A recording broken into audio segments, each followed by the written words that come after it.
नमस्कार, मैं सुनील डांग।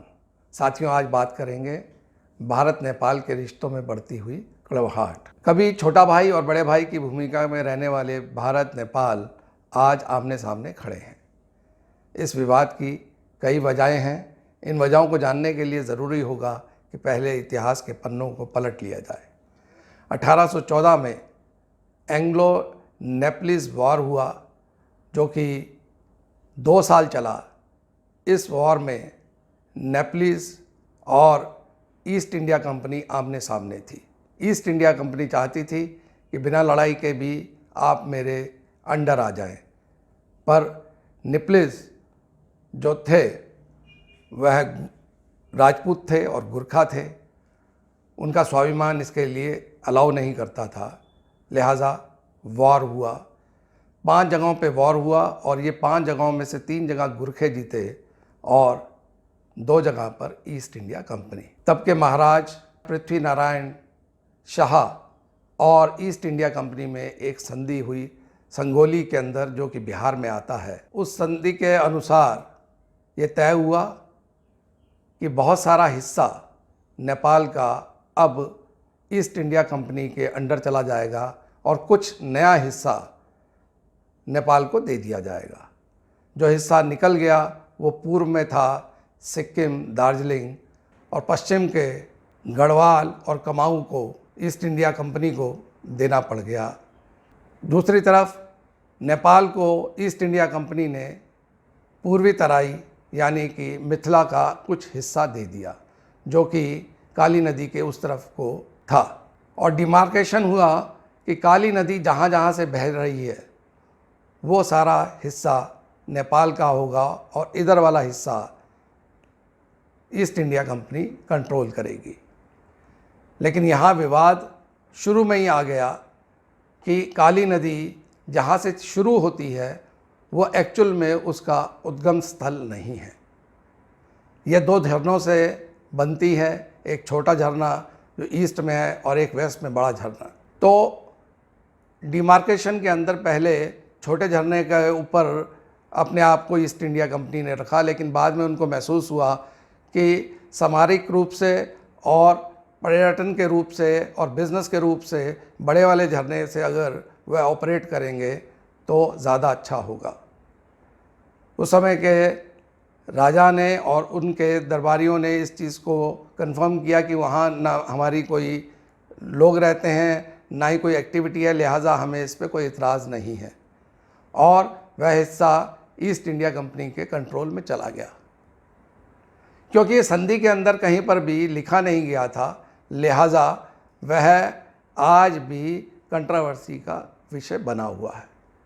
ये बड़ा इम्पॉर्टेंट जगह है। ये ट्राई कंट्री बॉर्डर है, जहाँ पर चाइना, नेपाल और हिंदुस्तान का टुकड़ा मिलता है। यह टुकड़ा सन 1962 से ITBP के कंट्रोल में है। इन सब का जानना इसलिए भी ज़रूरी है क्योंकि यही एक वजह है जो आज खबरों में है। साथियों, यहाँ मैं एक बात और कहना चाहूँगा कि जब 1857 का पहला हमारा स्वतंत्रता युद्ध हुआ तो उस दौरान ईस्ट इंडिया कंपनी ने फिर से नेपाल से मदद लेकर इस चिंगारी को दबाया और उसके एवज में बहुत बड़ा तराई का और हिस्सा नेपाल को दे दिया। एक पुरस्कार था कि आपने हमारा साथ दिया है, लिहाजा ये अब आपका हुआ। पर बहुत सारी ऐसी चीज़ें हैं जिनको 1950 और 60 में जब भारत आज़ाद हुआ, उन्होंने नेपाल के साथ में 2 स्वतंत्र देशों की संधि के रूप में इस चीज़ को स्वीकार किया एक दूसरे को। तो लगभग 54 एक ऐसी जगह चिन्हित की गई कि जो कन्फ्यूज़न में थी, जिन पर यह तय नहीं हो पा रहा था कि हमारी सीमा कहाँ से गुजरेगी या ये हमारी सीमा में है या नहीं है। मैं वो स्थान का आपको नाम बताना चाहूँगा। ये 60,000 हेक्टर में फैला हुई कन्फ्यूज़न है। उसके अंदर मेन जो नाम थे काला पानी, सुस्ता, मेची क्षेत्र, टनकपुर, सनतपुर, पशुपति नगर, हिलेरे थोरी और लिम्पूपुरा, इन जगहों के ऊपर विवाद था, दर विवाद था और काउंटर्स थे, इन सब को कोशिश हो रही थी कि किसी तरह से ख़त्म किया जाए। उस समय के तत्कालीन प्रधानमंत्री और नेपाल के राजा में लगातार अच्छे संबंध होने की वजह से ये चीज़ें टलती रही। लेकिन 1990 में जब नेपाल शाही ख़त्म हुई और वहाँ पर लोकतांत्रिक सरकार आई, तो पहले प्रधानमंत्री ने ये बातें उठाई, जिसको वाजपेयी साहब की गवर्नमेंट ने एड्रेस करने की कोशिश की, लेकिन ये बात परिणाम तक नहीं पहुंची। विवाद बढ़ता रहा और यह विवाद इस लेवल पे आ गया कि छोटी छोटी बातों को भी नज़र में रखा जाने लगा। जैसे कि हिंदुस्तान में डिमोनेटाइजेशन जब हुआ तो लगभग कहते हैं कि 950 करोड़ रुपया हमारा नेपाल के अंदर इन कैश में पड़ा था, जिसको नोटों को बदलने में भारत सरकार ने काफ़ी समय लगाया। वह बात भी उनके मन में ठहर गई और जब विदेशी को लेकर उन्होंने अपने संविधान में उनका स्थान द्वितीय श्रेणी वाला कर दिया और सारे विदेशी रास्ते पे आ गए, तो उस समय जितने भी ओपन बॉर्डर थे जिससे एसेंशियल गुड्स जाया करते थे नेपाल के लिए हिंदुस्तान से, वह कई हफ्तों के लिए रुक गए। उस समय पहली बार नेपाल ने महसूस किया कि we can not depend on India. India हमें अब डिक्टेट कर रहा है, हमारे आंतरिक मामलों में हस्तक्षेप कर रहा है। वहीं से चाइना के रोल स्टार्ट हुआ और उन्होंने महसूस किया कि चाइना के पोर्ट को यूज़ करके जो री इम्पोर्ट इंडिया के थ्रू हम करवाते हैं वह हम चाइना से भी करा सकते हैं। और चाइना भी विस्तारवादी है, ये कहने की ज़रूरत नहीं है। उनको ये मौका मिलना था, उन्होंने इसको ले लिया और आज नेपाल में उनकी बहुत ज़्यादा इन्वेस्टमेंट है। उन्होंने रोड्स भी वैसे अपने बना ली हैं कि वह वो सब चीज़ों की पूर्ति कर सकें जो कि भारत के थ्रू होती थी। लिहाजा यह भी नहीं मना किया जा सकता कि उनका भी एक हाथ हो सकता है, लेकिन एज ए प्रोफेशनल जर्नलिस्ट मैं ये समझता हूँ कि ये जब हो सकता था कि जब सरकार ये कर रही होती। ऑपोजिशन तो साथ नहीं चलता, पर यहाँ पर सरकार, ऑपोजिशन और लोग सड़कों पर, यानी कि सब एक ही आवाज़ में बात कर रहे हैं। लिहाजा चाइना का उचकाना हो सकता है, लेकिन पूर्णतः सत्य नहीं है। ये हमें अपने व्यवहारों को देखना होगा। हमें ये देखना होगा कि जो हम काम करें जो कि उस बॉर्डर से लगता हुआ है, तो उसमें आने वाले समय में नेपाल के लोकतांत्रिक चुनी हुई सरकार से सहमतियां ली जाएं, जैसा कि हम और कंट्रीज से लेते हैं। कुछ लोगों का कहना है कि जब ये सड़क 2008 में तय हो गई थी, उस समय नेपाल को कोई एतराज़ नहीं था, इसमें चाइना और इंडिया ने तय कर लिया था, लेकिन विरोध था, स्वर बहुत धीमे थे।